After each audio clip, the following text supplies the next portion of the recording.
Listen. What do you hear? The song of 12,000 horsepower in action. Thousands of precision parts operating in flashing unison, obedient to the control of the skilled pilot and crew.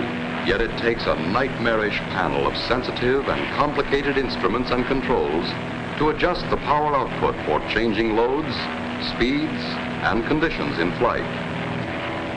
Listen again. What do you hear? The familiar sound of a fine motor car engine. More than 100 horsepower, responsive to the driver's lightest touch on the accelerator. Yet this fine engine must be constantly controlled all the time it's in operation to keep its power in balance with changing requirements.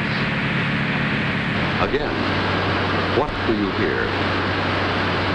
The purr of an electric generator.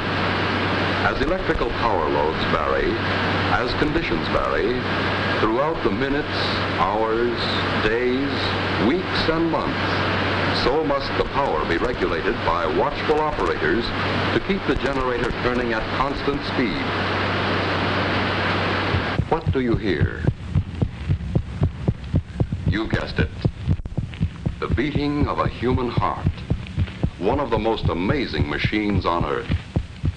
The normal human pulse is between 70 and 80 beats per minute. Yet this rhythm varies every time we move or change position. Like this when we are resting. Like this when we are running or at play.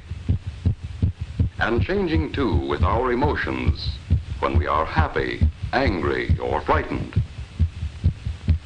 Listen. What do you hear now? That's right, the ticking of a watch. An accurate watch ticks 5 times each second. Like the engines of airplane and motor car, like the generator, like the human heart, your watch is a power plant that must operate unfailingly under an infinite variety of conditions. Yet, unlike our heartbeat, the beat of this tiny power plant must never vary. Unlike the giant generator, it has no tons of concrete on which to rest solid, level, and safe from vibrations which might affect its accuracy. There are no watchful attendants, no careful drivers, no skilled pilots, no banks of instruments and controls to regulate its speed and guard its accuracy. What controls the ticking of a watch? Inside, we find a beautifully poised and balanced mechanism of springs and gears, pinions and bearings. And this entire mechanism must be confined to a very small space. Still, it must run at a constant speed, never more, never less, with an accuracy that approaches perfection. To understand what goes on inside a watch, let's make a simple device that will keep time. We'll use a garden hose. First, we'll place a little water wheel and dial in the center. When water passes through, it will turn the wheel and make the hand on the dial move. Now we'll attach the hose to a faucet. The faucet is our source of power. The hose conducts the water, our power in this case, past the dial to the nozzle. The nozzle controls the flow of power. By turning the nozzle, we can allow just a little water to flow through the hose, and the hand on the dial will turn slowly.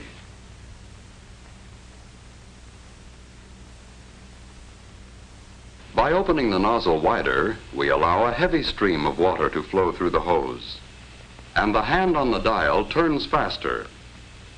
If our source of power, the water pressure, remained constant, and if we could adjust the nozzle carefully enough, we would have a timepiece that would keep accurate time.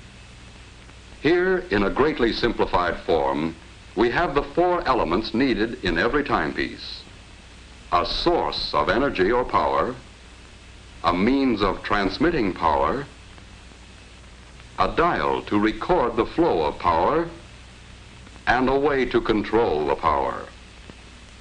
Now let's see what these four elements are like in our watch. First, we'll take our watch apart, like this.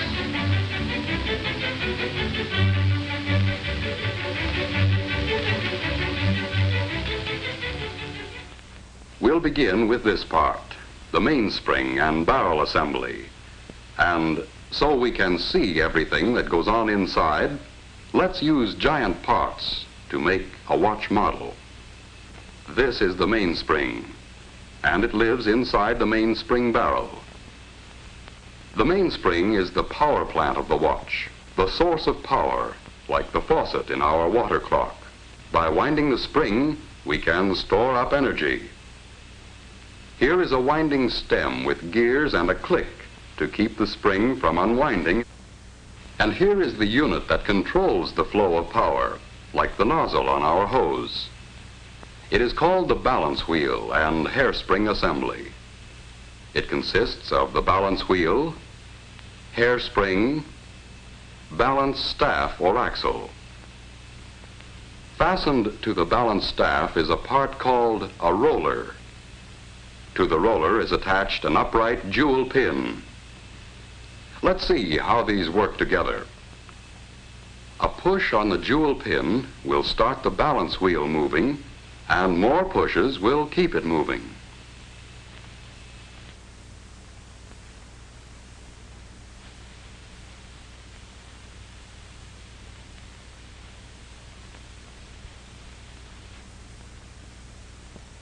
To do this job of pushing, we need this odd anchor-shaped lever called a pallet. It can be mounted so that when we move the pallet back and forth, we can apply a series of impulses to the jewel pin to keep the balance wheel in motion. Now to the pallet crossarm, we add a pallet jewel shaped like this. Here is a wheel called an escape wheel, with teeth on it so shaped that they will push the pallet jewel and jog the balance wheel into motion.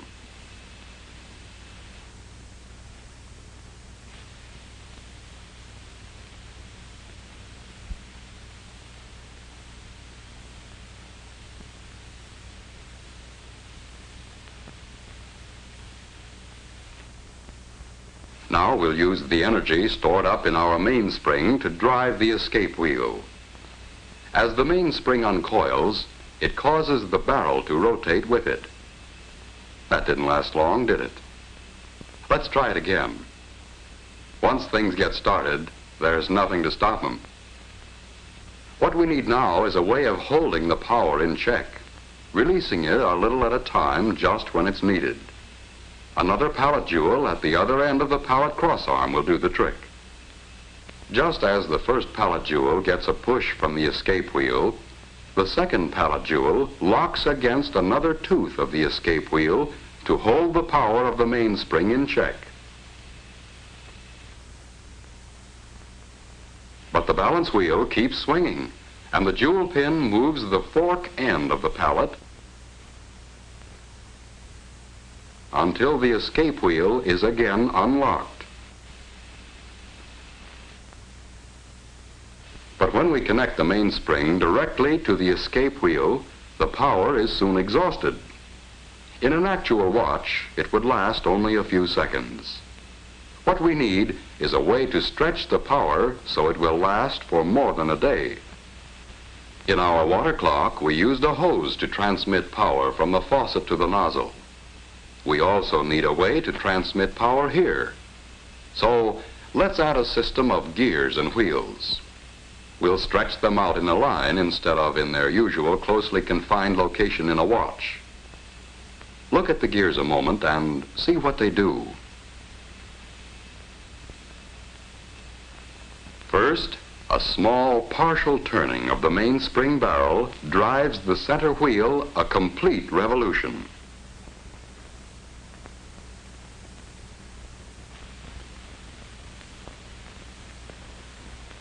A partial revolution of the center wheel drives the third wheel a complete revolution.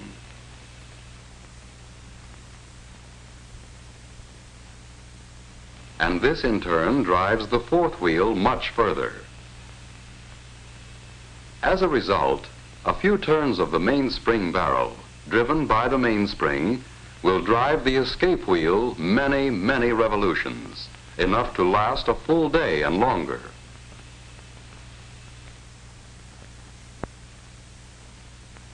What we have now is a complete model watch train. Through the gears, the mainspring drives the escape wheel. The escape wheel teeth push first on one pallet jewel and then the other. The pallet fork nudges the jewel pin on the balance wheel to keep it moving. The swinging balance wheel on its return trip moves the pallet fork. This unlocks the escape wheel to release a little more energy from the mainspring.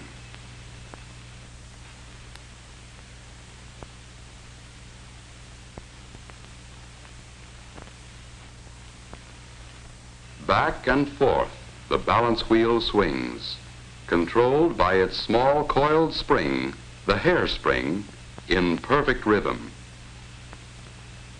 Each swing unlocks the escape wheel so it can give an extra push to a pallet jewel, and this is passed on to the balance wheel assembly to keep the watch ticking far more steadily than any beating heart. All we have to do now to measure time is count the ticks. But this would be a tedious job and not very practical. Just as we needed a dial on our water clock, here too we need a method for recording the flow of power. So to the shaft of this gear or wheel, we add an indicating hand to measure seconds. As the gear train of a watch moves far enough to make 5 ticks of the escapement, the second hand moves 1 graduation on its dial. To count the minutes, we can attach a dial and fasten a pointer to this gear wheel, which is just the right size so that it turns 1 complete revolution while the second hand makes 60 revolutions.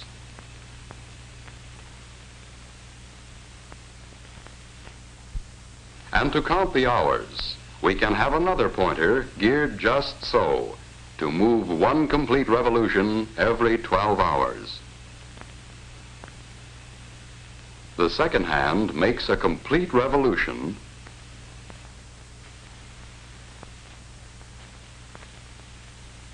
and the minute hand moves 1 graduation, and when the minute hand makes a complete revolution, an hour has passed.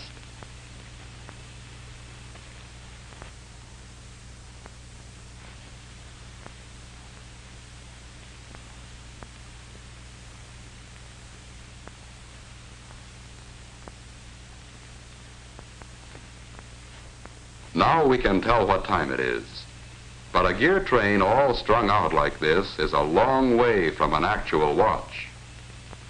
Let's let our model do a bit of rearranging all by itself.